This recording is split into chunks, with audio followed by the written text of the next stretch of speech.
Hi, everyone. Hello, and welcome to tonight's Write-In presented by Sisters in Crime. My name is Tracee Hahn. I'm on the board of Sisters in Crime. And co-hosting with me this evening is Alexia Gordon. A big shout out to Alexia, a wave to Alexia. This is the second of our monthly write-ins. And tonight we're going to chat a little bit about pinning down setting. And then we will, after we've given people time to come on board, we'll have our chat. And we'll have a 25-minute writing session where everybody hopefully gets some words on the page. I know I see from some of you, people as far away as Seoul, down there in Austin where I think it's warm, some people complaining about the snow and rain. Alexia and I both have snow. She's getting a lot more than me. It's still snowing on her, and I'm in Southwest Virginia where we're done. We had about 5 inches. I do want to say before we get started that Sisters in Crime is the only organization of its kind, International Society of Writers, Readers, Agents, Editors, Publicists, Librarians, Bookstore Owners, and other women and men who support our unique mission, which is to promote the ongoing advancement, recognition, and professional development of women crime writers. So thank you all for joining us. If you want to learn more about Sisters in Crime and the way we support our members all the way around the globe, and I see some of you from all around the globe tonight logging in, visit www.sistersincrime.org. A couple of housekeeping notes before we get started. The best browser to access sync webinars and tonight's presentation is Google Chrome, followed by Firefox. If by some miracle you've logged in with Safari or something, I guarantee it's going to fail. If you are using either Chrome or Firefox and you have any trouble, try 2 things, okay? Click the Get Audio Video Help in the lower left corner of your screen, or click the Help button in the top right of your screen and click on compatibility mode, and I'll put that in the chat later. If you hear animals in the background, I have dogs and Alexia has a cat, and they have joined us for the evening. If you have a question, feel free to put something in the question, and of course the chat is active and we're super excited. Somebody says they're hearing everything 1.5 times. Check maybe, like I said, in your settings and see if there's something either in the Get Audio Video Help in the lower left or the help in the top right for compatibility mode. So without further ado, I want to welcome Alexia Gordon, who is the author of the Gethsemane Brown Mysteries. Now, Alexia is also physician by day, writer by night. And so she is taking time out from what is a lot of stuff going on in her life to talk about writing and to talk about setting. And Alexia, where do you want to start? Where do you start with setting? What draws you to a setting? I like stories that have a very strong sense of place. Mm-hmm. So I try to create that in my series. So I started with needing a place where ghost would not seem out of place, but my character would, which is how I ended up with Ireland. From there, I jumped to creating a fictional town because I wanted control over where things were. I didn't want anyone calling me and saying I put the mailbox on the wrong corner or something. So did you do that mainly so that you would have total control for things like that? Because the research, obviously, it's Ireland. You can't just jump over there all the time. Or did you also do it because you had ghostly events happening and you thought that might play a role in letting you have those ghostly events happen? It was mostly so that I'd have control over where things were. And if I needed a bookstore, I could just create one and plop it down in the town square. And I wasn't tied down to the actual geography of a place. So how did you keep the reality when it's a fictional town? Did you base it very closely on a real town? To get the kind of look and feel or some of the elements, because if you knew Ireland really well, someone might read your fictional one, right, and say, oh, that doesn't sound right. Well, I used places that I'd either been to that fit in a small town, or places. I did a lot of Google research, so sort of virtual Ireland tours. Plus, I constantly watch English village mysteries or Irish village mysteries. So I just used a lot of what I knew and tried to create that feel. Yeah. When I was doing Swiss Vendetta set in Switzerland, um, I found that because I'd been an outsider there, but I knew it really well because I'd lived there, I was able to pick elements of the setting that for me defined it. Like it said, this is Switzerland. Do you find yourself looking for things like that in Ireland? Like, what's the quintessential thing so that you don't get too much detail? How do you balance that? Too much detail in the setting versus the essence of the setting. I more went for what was quintessentially a cozy mystery small town. Okay. So I was more concerned about getting the feeling of Agatha Christie or Father Brown, which I know neither of those are actually in Ireland. But but I was going more for that feeling than I was for this. And then because it was in Ireland, I would find things like, okay, I know they've got this pub in Ireland, or I know this is a common Irish food, or this is Irish Yes. whiskey. So But the setting more, saying, is this appropriate for my genre? And the yes, look and the feel of the book, and that's like primary. And then saying, okay, yes, secondary is literally what does my Irish town look like? right. We have a couple of questions, Alexia, I want to ask.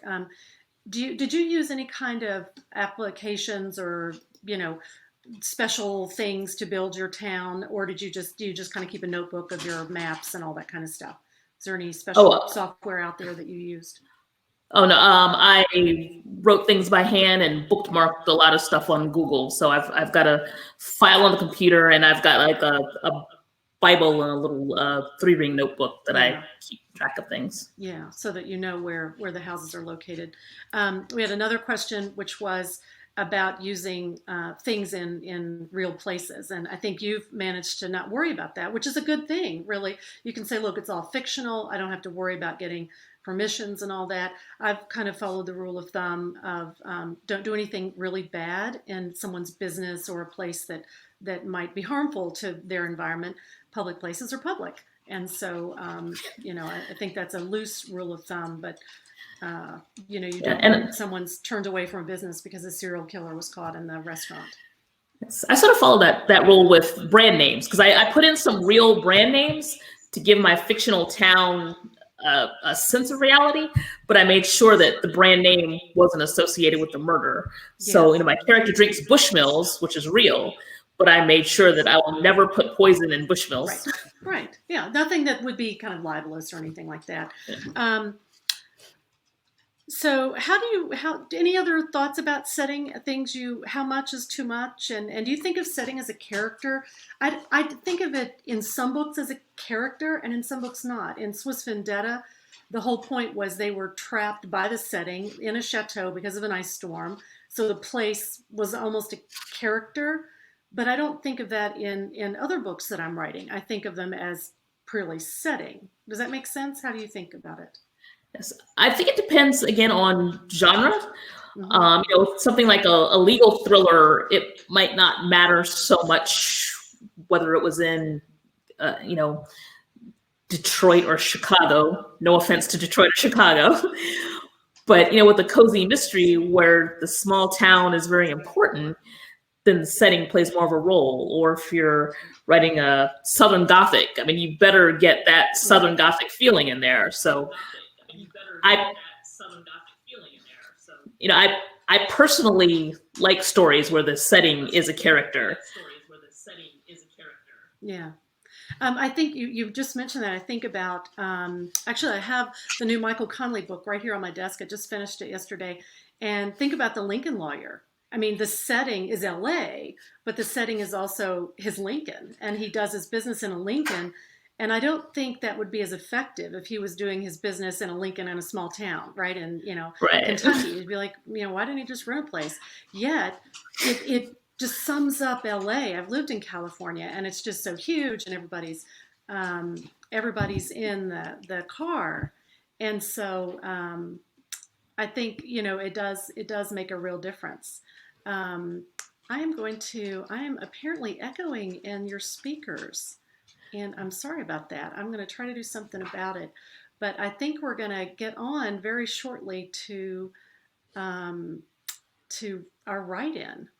And so, any parting words?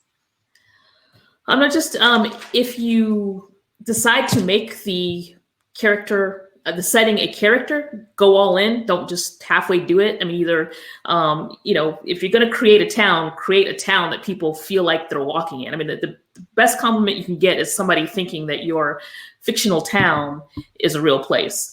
So don't do it halfway. If you're going to do it. And also be aware of the sort of conventions of your genre. Like you said, the Lincoln lawyers are not necessarily going to be in, small town Oklahoma. Conversely, the a small town cozy wouldn't necessarily translate to Los Angeles. So just be aware of what you're writing is going to determine your relationship to the setting. Okay.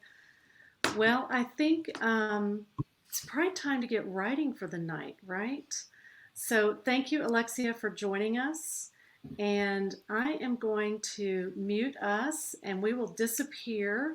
And I'll set a timer for 25 minutes and hopefully everybody gets some words on page. Doesn't matter whether you're working on setting or just big ideas or editing, whatever makes you feel productive tonight. And then we'll come back and see how everybody's done. Thank you, Alexia, and everybody pick up their pens or computers or pencils. 25 minutes starts now.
I hope that brought everyone out of their writing focus. I feel like it's at a spa when you're so like into something, and then you get distracted. And so, welcome back to a few final live moments. And I hope everybody had some productivity, whether it was polishing or coming up with an idea or diving into something new.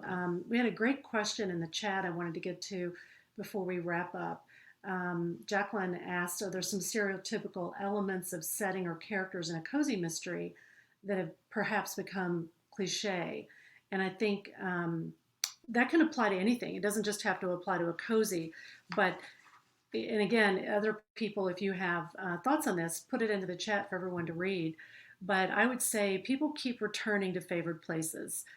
You think, I love reading about England, or I love reading about a tropical island, and people keep coming back. So I think it's about coming up with a fresh and innovative story, fresh and innovative characters, and they can inhabit that really familiar setting. So, again, a well done story in a familiar place is always perhaps going to hit a niche market where people say, let's face it, we're still reading Agatha Christie all these years later, and people are still writing in the English cozy village. Um, I see lots of people, a new idea for a fantasy crime story. Uh, Edith's polishing a short story. Oh, short stories are so tough. I just love anybody doing a short story. 980 words Linda did. This is amazing. I'm so glad that everybody had some productivity. I wanted to add one final thing. Alexia and I were talking about off screen, and whiskey, of course, is a part of her Gethsemane Brown books, and I'm actually writing a book right now set in and around distilleries in Kentucky, where I'm from. And expert advice. So there's setting in the broadest sense, but remember, if you're writing something about setting, whether it's a city or whether it's a museum, or in my case, a distillery, they're experts who love to be asked their opinion. They love to, I send them pages. I send a couple of master distillers of, quite frankly, very big, important distilleries. And they take the time to read what I've written and to weigh in on everything from the description to the setup, how the distillery gets started. So turn to experts if you've kind of got it all mapped out and you want to make sure you get all the small pieces right. If you're working on something far, far away, you might be able to reach out to someone at a travel bureau, or at a chamber of commerce, or people who a tourism bureau, who might be thrilled to work with an author who's writing about their town, and can give you a sense of, obviously you're going to make the final call, but can give you a sense of, that really would never happen in this town. We're never going to have snow then, or we're never going to all go to the pub on a Thursday night because everybody does this instead.